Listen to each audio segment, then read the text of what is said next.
In 1966, a man named Tsunamis wrote a book. It was not a book about Soviet spies. It was not a manual on how to build a nuclear bomb. It was a book about geology. It was titled The Adam and Eve Story.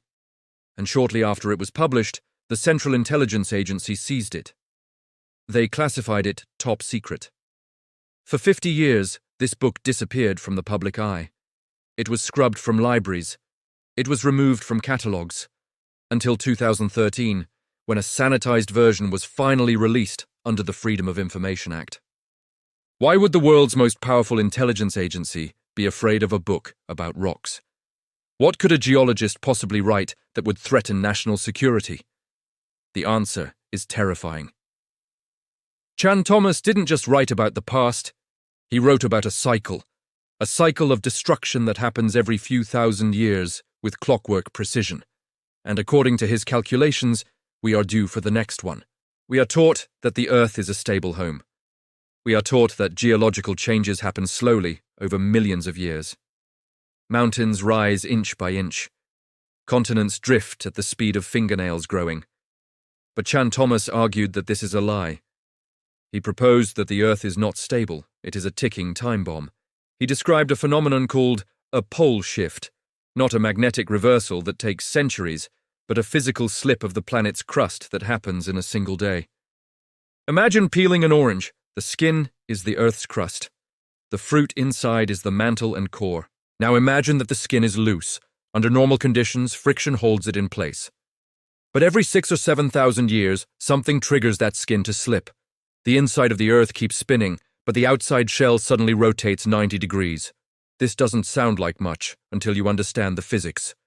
If the crust moves, the oceans do not move with it immediately. Newton's laws of inertia take over. If the equator moves to the pole, the oceans that were spinning at 1,000 miles per hour suddenly find themselves standing still. The result is a supersonic wall of water. A tsunami not hundreds of feet high, but miles high. Tsunamis described winds of supersonic speed, tearing buildings from their foundations, stripping forests down to the bedrock, and pulverizing civilization into mud. He called this the Great Cataclysm. And he believed this is the true story of Noah's flood. It wasn't a rainstorm that lasted 40 days. It was the oceans of the world sloshing over the continents as the planet flipped over. This explains why we find seashells on the tops of the Himalayas. It explains why we find whale bones in the deserts of Egypt. It isn't because the water rose slowly. It is because the water was thrown there. But the most chilling evidence for this theory isn't in a book. It is in the permafrost of Siberia. For over a century, explorers have been finding woolly mammoths frozen in blocks of ice. But these aren't normal fossils. They are fresh. The meat is still edible. Wolves eat it when it thaws. And when scientists performed autopsies on these mammoths, they found something impossible. Their stomachs were full of undigested food. One famous specimen, the Berezovka mammoth, had fresh buttercups and summer grasses still in its mouth. Think about what that means. To freeze a massive animal like a mammoth so quickly that the flowers in its mouth don't even wilt, and the food in its stomach doesn't rot, you need a temperature drop of over 100 degrees in minutes. You need to go from a warm summer afternoon to a deep freeze instantly. Standard geology cannot explain this. A slow ice age takes thousands of years.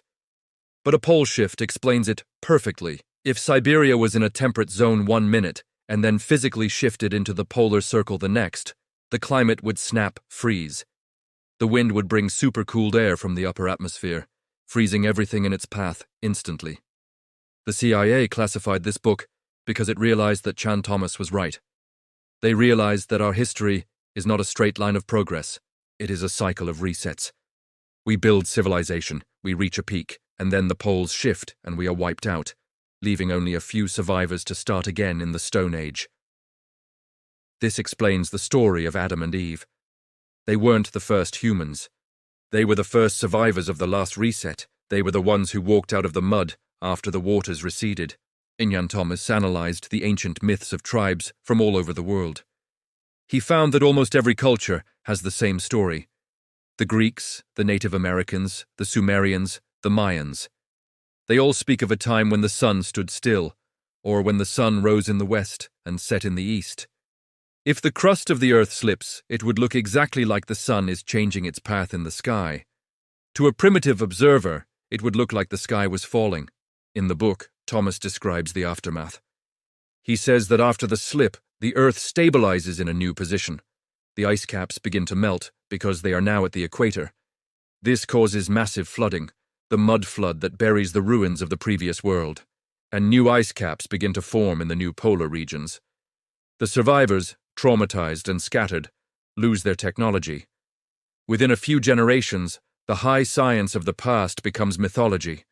The airplanes become flying chariots of the gods, the nuclear weapons become thunderbolts of Zeus, and the warning becomes a religion. Why would the government hide this? Imagine if the public knew that there is a cosmic deadline. Imagine if we knew that no matter what we do, no matter how much tax we pay or how many laws we pass, the Earth is going to shake us off like fleas. Society would collapse, no one would go to work, the stock market would mean nothing. So they classified it. They labeled it a conspiracy theory, and they started building deep underground military bases. Have you ever wondered why governments around the world are tunneling into mountains? Why is the Svalbard seed vault built to withstand a global catastrophe? Why is the Denver airport built with a massive underground complex? They aren't hiding from terrorists.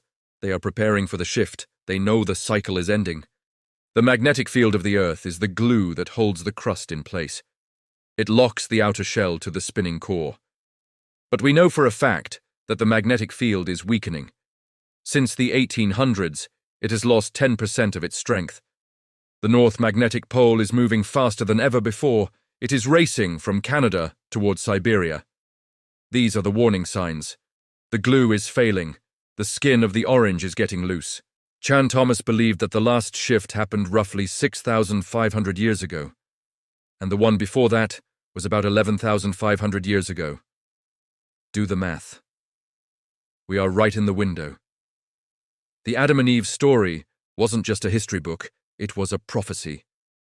When the CIA released the sanitized version of the book in 2013, they left out huge sections. Pages are missing, charts are redacted. What information was on those missing pages? Did Thomas predict the exact date of the next shift? Did he identify the safe zones? We look at the ruins of ancient civilizations, the megalithic stone walls of Peru, the pyramids of Egypt, the buried cities of Turkey, and we wonder how they built them. We wonder why they were obsessed with the stars and the alignment of the Earth. Maybe they weren't just religious fanatics. Maybe they were trying to calculate the date. Maybe the Great Pyramid isn't just a power plant, as we discussed before, but a stabilizer. A massive weight placed at the center of the Earth's landmass to try and balance the wobble. The evidence is all around us. We are walking on the wreckage of former worlds. The Grand Canyon wasn't carved by a river over millions of years. It looks like a scar from a massive electrical discharge or a sudden rush of water that drained a continent in a week. The erratic boulders found in the middle of plains were not carried by slow glaciers. They were thrown by mega tsunamis. If Chan Thomas is correct, then everything we are worrying about today, politics, money, fame, is a distraction. The only thing that matters is the cycle. The Adam and Eve story forces us to look in the mirror and ask, are we the masters of this planet, or are we just guests waiting for the landlord to evict us? The story of the Garden of Eden is the story of the golden age before the shift. A time when the earth was temperate, when food grew easily, when humans lived in harmony. And then, the fall, the destruction, the expulsion into a harsh, broken world. It isn't a fairy tale, it is a racial memory of the catastrophe. So what can we do? If the pole shift is inevitable, is there any hope? Thomas believed that some always survive. The high ground, the caves, the places that aren't swept away by the supersonic oceans. But knowledge is the most important survival tool.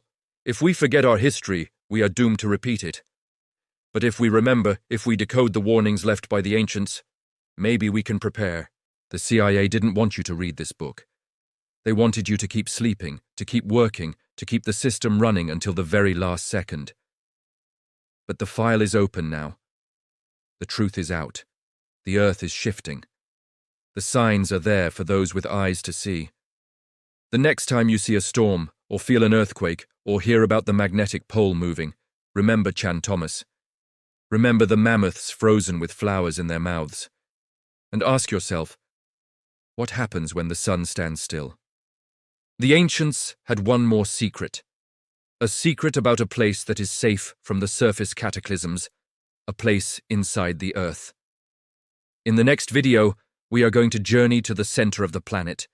We are going to investigate the theory of the hollow earth and the lost kingdom of Agartha. You need to be subscribed for that, because if the surface isn't safe, maybe the only way to survive is to go down.